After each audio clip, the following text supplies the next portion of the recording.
Día, chicos, chicas. Bueno, como ya les he comentado, mañana no voy a estar, mañana sábado no voy a estar en clase, así que les dejo aquí la clase grabada. Es una clase sobre cambio conceptual, que es lo que está previsto en el cronograma.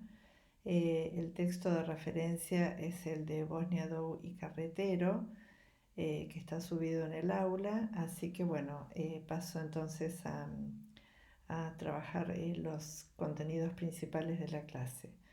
Este tema del cambio conceptual es un tema altamente sensible para la agenda cognitiva porque de alguna manera es el lugar desde el cual se ha estudiado el problema de las tensiones entre el conocimiento cotidiano, que en la clase anterior lo hemos estudiado como sesgos o túneles de la mente, y el conocimiento escolar, que si bien no es conocimiento científico en sí mismo, tiene una matriz científica y en nuestro debate anterior, en la clase anterior, se identificaría con ese saber más duro que son las tablas de verdad, el problema de Wason y demás.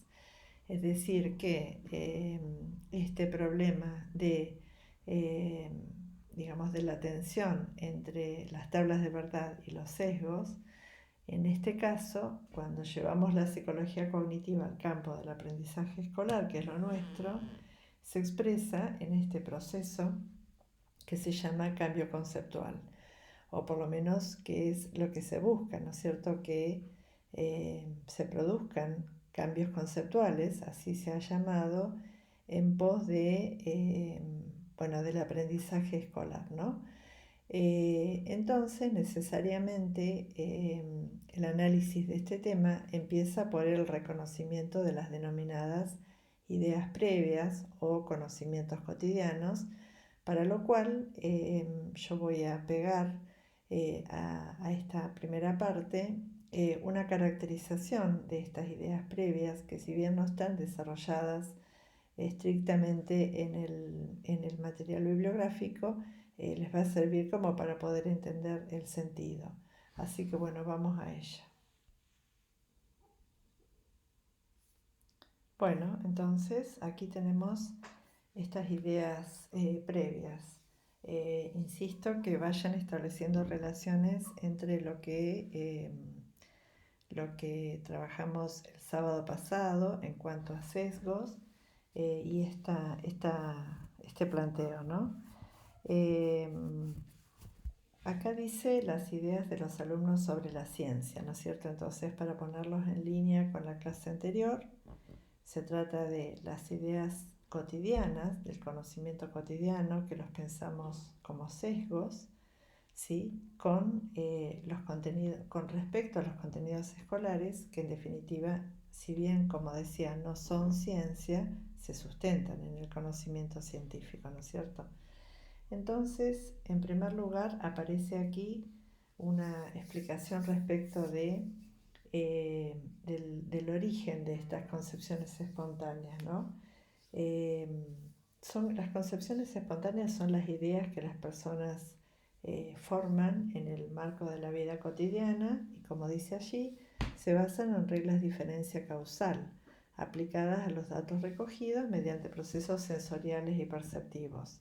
El ejemplo más claro es cuando miramos el horizonte, pensamos que el planeta es cuadrado porque vemos el horizonte, ¿no es cierto?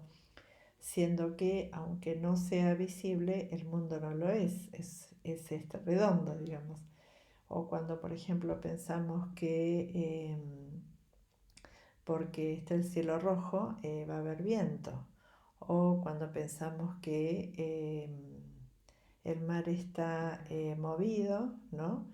Ya que las olas se mueven a la par del viento, siendo que en todos estos casos son fenómenos físicos, meteorológicos, climáticos, geológicos, que son estructurales y que no están a la vista, ¿no? También cuando, bueno, creemos ciertas cosas acerca de la cura del empacho o acerca de pasar por abajo de la escalera como sinónimo de mala suerte, ¿sí? O también cuando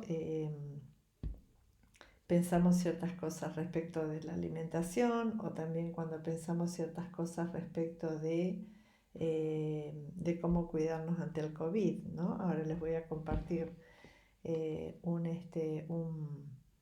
un artículo periodístico que se publicó en el diario El País en marzo o abril de este año, donde ya estaba el COVID en toda su expansión y bueno, surgían eh, las concepciones espontáneas, ¿no es cierto?, este conocimiento cotidiano que se produce como consecuencia de esta información sensorial o perceptiva o como consecuencia de estas concepciones socialmente inducidas o como consecuencia de estas concepciones analógicas, que esto básicamente quiere decir que es cuando al intentar comparar, al intentar comprender, perdón, un determinado hecho o fenómeno, lo comparamos o analogamos con otro, ¿no? Y entonces a veces genera un error en la comprensión.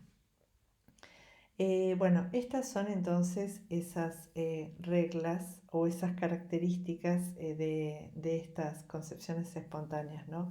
Fíjense que dicen, se valen de criterios pragmáticos más que por reglas lógicas. Ahí tenemos de nuevo la tensión entre los sesgos y la tabla de verdad, y se basa en reglas propias de la heurística. Recuerden que para Piatelli también los sesgos, los túneles de la mente son formas heurísticas. Heurísticas quiere decir modos generales de resolver, de analizar los problemas, de abordar la realidad, en contraposición a formas más específicas, más puntuales, más exactas, ¿no es cierto?, que en general son las que proporciona la ciencia, ¿no?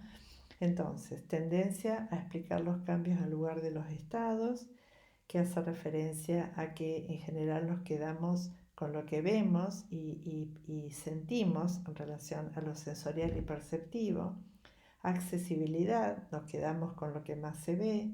Frecuencia, nos quedamos con las cosas que más frecuentemente suceden. Saliencia, nos quedamos con aquello que se destaca. Fíjense que todas esas cosas coinciden con los recursos que se utilizan en el campo del marketing, de la publicidad, porque justamente es lo que entra por los ojos, ¿no? Contigüidad espacial, el contagio, se va uno, nos vamos todos. Contigüidad temporal, dos cosas que suceden a la vez. Covariación, dos cosas que suceden sistemáticamente juntos en términos de asociación. Más allá de los detalles puntuales, lo que les quería mostrar es que de lo que se trata es de las características de estas ideas previas que, bueno, como decíamos, son duras, ¿no es cierto?, porque se adquieren al calor de la vida social, y nosotros como seres sociales, por supuesto, eh, digamos, nos embebemos de ese conjunto de cosas, ¿no es cierto?, y las vamos replicando. Acá va una imagen graciosa, ¿no?, que más allá de la gracia dice, y que mañana al despertar amanezca súper flaca, amén, ¿no? ¿Por qué es una concepción espontánea? Porque, bueno, tiene que ver en general con esas dietas mágicas que se utilizan, ¿no? Donde, bueno, tendemos a pensar que como consecuencia de ciertas prácticas adelgazamos enseguida, ¿no?, cuando sabemos que es mucho más complejo el tema alimentario, ¿no?, que tiene que ver con procesos estructurales profundos y no a la vista. Bueno, esto es un artículo que salió, como les decía, en marzo del 2020 de este año, ¿no?, que era 10 rumores y mitos sobre el coronavirus desmentidos por la Organización Mundial de la Salud. Voy rápido, pero quiero mostrarles algunos de ellos. Por ejemplo, dice, el nuevo coronavirus puede llegar hasta 8 metros de distancia con un estornudo. Falso, ¿sí? ¿Por qué? Porque las gotículas respiratorias llegan hasta 1 metro de distancia, ¿no? Las picaduras de mosquitos transmiten el coronavirus. No, este virus respiratorio se propaga principalmente por contacto con una persona infectada. El coronavirus puede contagiarse a través de monedas y billetes. No, porque el nuevo coronavirus puede sobrevivir en una superficie durante unas horas o un poco más. Digamos, puede contaminar, pero no va a contagiar. Por eso lavarse las manos. El nuevo patógeno no puede propagarse a grandes distancias a través del aire. No, porque se propaga a través de la saliva o secreciones de la nariz. Eh, no reutilizar mascarillas ni lavarse la nariz con una solución salina, no, ni aplicar aceite de sésamo ni comer ajos son afectivos porque, bueno, el virus se combate a través de la higiene, ¿no es cierto?, del lavado de las manos con jabón blanco. Puedo utilizar una mascarilla N5, ¿no?, que tiene, digamos, un filtro especial. No, no, porque en verdad la mascarilla, ese tipo de mascarilla podría contaminarse y con ello enfermar a una persona. ¿Qué más? ¿Es seguro recibir una carta o un paquete de China? Sí, claro, era el momento en que en China, bueno, estaba casi demonizado, ¿no? ¿Pueden los animales de compañía propagar el coronavirus? Por el momento no hay ninguna prueba. ¿Las vacunas contra la neumonía protegen contra el nuevo virus? No, porque es un virus nuevo que hay que estudiarlo y producir una vacuna específica. ¿Conviene enjuagarse la nariz con una solución salina para prevenir el contagio? No. Los secadores de pelo se puede matar al coronavirus con un secador de manos. No, porque tiene que ver con otro tipo de virus y en consecuencia con otro tipo de prácticas, ¿no es cierto? De todas maneras, más allá de lo gracioso o de ciertas cosas, el punto es el origen, ¿no es cierto? Y el origen indica que esas cosas se aprenden como consecuencia de las cosas que vamos compartiendo, ¿no? Que vamos compartiendo, que vamos escuchando en los medios de comunicación, en nuestras familias, y se van convirtiendo en explicaciones que no solamente inciden en la comprensión, sino que además afectan las prácticas, ¿no es cierto? Entonces después estamos comiendo ajo, ¿no? Porque alguien nos dijo que era provechoso para combatir el coronavirus y en verdad no tiene nada que ver, ¿no es cierto? Y a veces provoca un sesgo, es decir, todo lo que hagamos está teñido de ese punto de vista. Después acá tenemos una imagen de cómo estas concepciones analógicas que a veces utilizamos sobre todo con los niños para explicarles algo que podría resultar difícil a su comprensión, ¿no? Y entonces le dice el maestro, ¿no? Y finalmente los reptiles se adaptaron al lactar sus crías, por ejemplo, para explicar, no sé, la evolución de esa especie, ¿no? Entonces el niño, ¿no es cierto?, ante esa explicación analógica que el docente hace para explicar un tema difícil, lejano por ahí a su concepción, entonces se imagina esto, ¿no? Desde su mirada animista, como hemos dicho el otro día, como hemos dicho en otro momento, desde su mirada animista, ¿no es cierto?, hace esa interpretación y por ahí provoca un error conceptual, un sesgo, ¿no es cierto? Así que es complejo realmente cuidar eh, que, que este tipo de cosas no suceda, ¿no? Es decir, que se formen sesgos en la mente de nuestros estudiantes cuando intentamos de alguna manera facilitar la comprensión. Bueno, en definitiva se trata de esto, ¿no? Es decir, se trata de los saberes previos, se trata de ese material enorme que traen nuestros estudiantes al momento de iniciar una experiencia didáctica, de emprender la enseñanza y los estudiantes traen, ¿no es cierto?, su vida cotidiana, su acervo, sus saberes al aula y nos enfrentamos con la tarea de enseñar y lo más difícil que es enseñar en términos de los criterios del saber escolar, ¿no?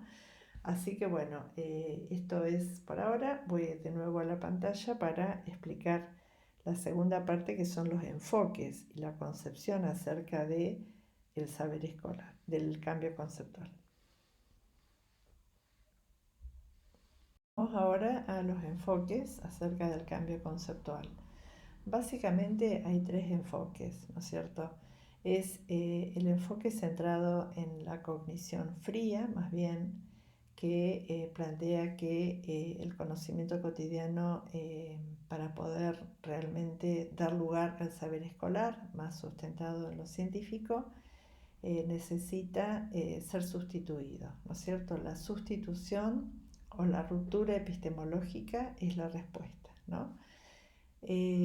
Por supuesto que esta concepción está muy alineada con la idea de ruptura epistemológica de Thomas Kuhn, que no sé si la habrán estudiado, pero en el campo de la epistemología, esta corriente ha explicado que para que acontezcan cambios en el quehacer científico deben haber rupturas con el periodo anterior, ¿no? Eh, Esta concepción acerca del cambio conceptual, denominada fría o modelo frío del cambio conceptual, justamente lo que hace es decir que son incompatibles los sesgos o conocimientos cotidianos de nuestros estudiantes con los saberes de la ciencia, y entonces se trata de sustituir. Un segundo enfoque que se llama modelo caliente, ¿no? Modelo de la cognición caliente, que hace referencia en la motivación, en los afectos, en las emociones, ¿no? En ese caso decimos que acontece cambio conceptual, es decir, los estudiantes emprenden el aprendizaje de los saberes escolares, ¿no? En la medida en que hay motivaciones para hacerlo, ¿no es cierto? Son esos planteos que tienen que ver con decir, bueno, cambiamos porque queremos una vida mejor en todo caso, ¿no? Hay toda una línea del campo de la psicología positiva que, bueno, plantea diferentes métodos, ¿no? Y herramientas terapéuticas, de ejercicio físico, de ejercicio respiratorio, para emprender cambios personales. Bueno, eso sería un ejemplo de la idea que plantea este enfoque de la cognición caliente para dar lugar al cambio conceptual. Es decir, hay cambio conceptual cuando estamos motivados para que ello suceda. A diferencia del anterior, que diría que acontece el cambio, ¿no?, conceptual en el aprendizaje escolar o en la vida misma cuando se sustituye un saber por el otro. Y el tercer enfoque, que es un enfoque más situado, se llama, que por supuesto deviene de la psicología vygotsquiana, que ya vamos a estudiar, más bien de los neo-vygotsquianos, que plantea que en verdad el cambio conceptual acontece cuando ese nuevo conocimiento, por ejemplo, cualquier contenido escolar, adquiere sentido en relación a las motivaciones propias de la cultura, ¿no es cierto? Propias de la cultura, de los saberes socioculturales validados en cada patrón cultural de cada niño, de cada estudiante, ¿no es cierto? Entonces, en ese caso diríamos, por ejemplo, que en la medida en que, por ejemplo, los saberes matemáticos o lingüísticos, los saberes matemáticos les sirvan a los niños para realizar operaciones, no sé, de compra en un comercio, bueno, realmente sirven porque la vida del niño tiene que ver con esas labores, ¿no es cierto? Este enfoque de alguna manera incorpora algunos planteos que han sido polemizados porque en esta valoración muy importante de los patrones socioculturales, bueno, dice también que hay veces que resulta imposible hacer el cambio conceptual y que el niño, el estudiante, responde con un repertorio, con un acervo de saberes para el contexto escolar y con otro para el saber cotidiano, para la calle, digamos. Tiene que ver con estos planteos sobre en la vida 10 y en la escuela 0, que les comentaba en alguna clase, no recuerdo si a ustedes o en la sede de Comodoro, pero eh, tiene que ver con un enfoque muy desarrollado sobre todo en las investigaciones basadas en las favelas de Brasil, donde se ha comprobado efectivamente que hay muchos niños que son muy exitosos a la hora de resolver problemas de su vida cotidiana para comprar y vender cosas en la calle y después fracasan en la escuela, ¿no es cierto? Como que hubiera una coexistencia de dos sistemas o dos dispositivos para resolver de acuerdo a cada contexto, ¿no?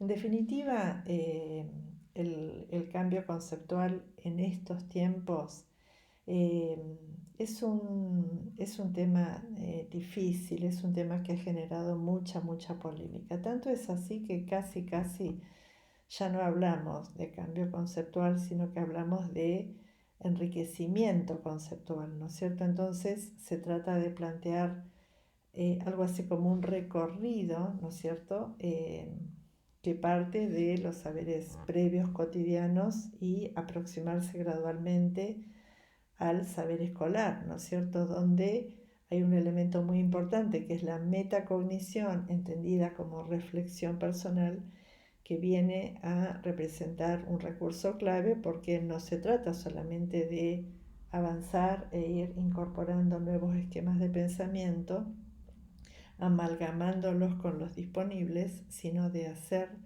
de esa integración, digamos, una cosa reflexiva, ¿no? Que el sujeto pueda regularla, que vaya viendo cómo va procesando los nuevos saberes, ¿no? Eh, un ejemplo de esto que estoy diciendo se da en el campo del estudio del pensamiento experto al pensamiento novato, ¿no? Eh, la semana pasada veíamos algunos memes, ¿no es cierto?, sobre el pensamiento de los ingenieros, como para, bueno, para reírnos un poco, ¿no? Pero veíamos que la diferencia por ahí entre el pensamiento novato y el pensamiento experto es que mientras que el pensamiento novato eh, se caracteriza por tener un saber un poco más superficial de un problema y además también por iniciar rápidamente un problema cuando lo debe resolver sin reflexionar sobre esa parte inicial y el todo. El experto se caracteriza justamente por lo contrario, ¿no es cierto? Por ver el problema en un contexto, en un sistema más general y de repasarlo primero antes de iniciar, ¿no? Por ejemplo, cuando escribimos, cuando uno ya está acostumbrado a escribir, no empieza a escribir de manera directa en el primer párrafo, sino que lo que hace es hacer un plan de escritura, ¿no? Y la otra diferencia es que el experto no se queda con lo superficial o con lo inicial, sino que tiene una visión general del problema, ¿no? Ve la estructura, no ve lo superficial. Cuando estudiamos en la unidad 1 los aportes cognitivos, estudiábamos con Loren Resnick algunas referencias a este problema y esta autora en otro texto dice que el experto ve algo así como cuando uno busca algo en un lugar muy desordenado, pero como conoce muy bien el lugar, sabe dónde está, ¿no es cierto? Como cuando nuestros hijos o un adolescente intenta encontrar algo en su habitación y finalmente lo encuentra, ¿no? ¿Por qué? Porque conoce profundamente el entorno, ¿no? Bueno, un experto actúa así, entonces vemos a veces que un arquitecto mira un plano en un segundo y entiende un código y un médico mira un estudio, una tomografía, por ejemplo, ¿no es cierto? Y sabe al instante cuál es la afección que tiene una persona, ¿no? Bien, desde un punto de vista de la cognición fría, la relación entre el experto y el novato se ve como un cambio conceptual abrupto, es decir, el paso y la sustitución de un estado al otro, mientras que desde un punto de vista más actual, más de enriquecimiento que de cambio conceptual o de sustitución, el paso de un estado novato a un estado experto es un proceso, es un continuo, ¿no? Que va aconteciendo de manera gradual y por supuesto asistido por la reflexión y la enseñanza, ¿no? Así que en los tiempos actuales el planteo es justamente eso, ¿no? Más que hablar de cambio conceptual, hablamos de de enriquecimiento conceptual. Les apunto también que resulta un tema bien interesante para pensar, por ejemplo, los diseños curriculares o planes de estudio, ¿no es cierto?, en las carreras, porque, el pensamiento experto es como efectivamente el punto de llegada y es un planteo bien interesante. Les dejo también una breve referencia a un problema que plantean los autores, que es una crítica a el punto de vista de la psicología genética representado por Piaget. ¿Por qué? Porque la, la teoría piagetiana, como ustedes seguramente van a aprender, o si no ya han visto algo, explica que el desarrollo del pensamiento inteligente se produce casi de manera equivalente en todos los estadios del desarrollo. Tanto es así que el pensamiento formal, último estadio, ¿no es cierto?, es formal para todos los ámbitos o campos del conocimiento, ¿no? Entonces somos o arribamos al pensamiento formal de la misma manera en el campo de conocimiento de las ciencias sociales que de las ciencias naturales. Dicho de otra manera, si tenemos pensamiento formal y tenemos que resolver un problema de las ciencias naturales, lo resolveríamos con el pensamiento formal según Piaget, de la misma manera en ciencias sociales que en ciencias naturales. La psicología cognitiva discute bastante este planteo y considera que de la misma manera que no hay resoluciones heurísticas para cualquier problema, también plantea que no hay pensamiento generalizante, sino pensamiento basado en dominios, ¿sí? Dominios específicos de conocimiento. Por eso es que desde ese lugar discute con el pensamiento piagetiano, ¿sí?, y considera que efectivamente en cada dominio de conocimiento, dominio es una palabra propia del cognitivismo, ¿sí?, que es campo de conocimiento, se resuelven los problemas de diferente manera y por eso es que le ha interesado a lo largo de su larga agenda estudiar la constitución del pensamiento experto, ¿no es cierto? ¿Por qué? Porque justamente los humanistas y cientistas sociales no resolvemos los problemas de la misma manera que los ingenieros, los médicos o los arquitectos, ¿sí? Entonces, ahí van a encontrar en un apunte de clase que les voy a dejar una breve referencia que hace Mario Carretero, ¿sí?, respecto de cuáles son los modos específicos de resolver los problemas en ciencias sociales. Y también está en la fichita anterior, ¿no? Mientras que en las ciencias sociales, por ejemplo, somos multiperspectivistas y multicausales, ¿sí?, en las otras ciencias hay una sola causa y una sola perspectiva, ¿no es cierto? Mientras que en las ciencias naturales predominan los problemas cerrados, en las ciencias sociales predominan los problemas abiertos, ¿no es cierto? Entonces, bueno, en definitiva, la psicología cognitiva ha tensado con la psicología genética respecto de este problema y desde ese lugar es que ha efectuado todo este desarrollo de el estudio del pensamiento experto en un dominio de conocimiento y cómo acontece ese proceso a través de el cambio conceptual, que ya hoy no lo denominamos cambio, sino más bien enriquecimiento. Bueno, espero que les haya resultado de ayuda esta explicación y les dejo también en el aula virtual un pequeño apuntecito que hice para dar la clase y también les voy a dejar para cada uno de los grupos abierto un foro con una actividad que en la semana la van a supervisar las ayudantes. Bueno, nos vemos a la vuelta o en todo caso en otra clase virtual.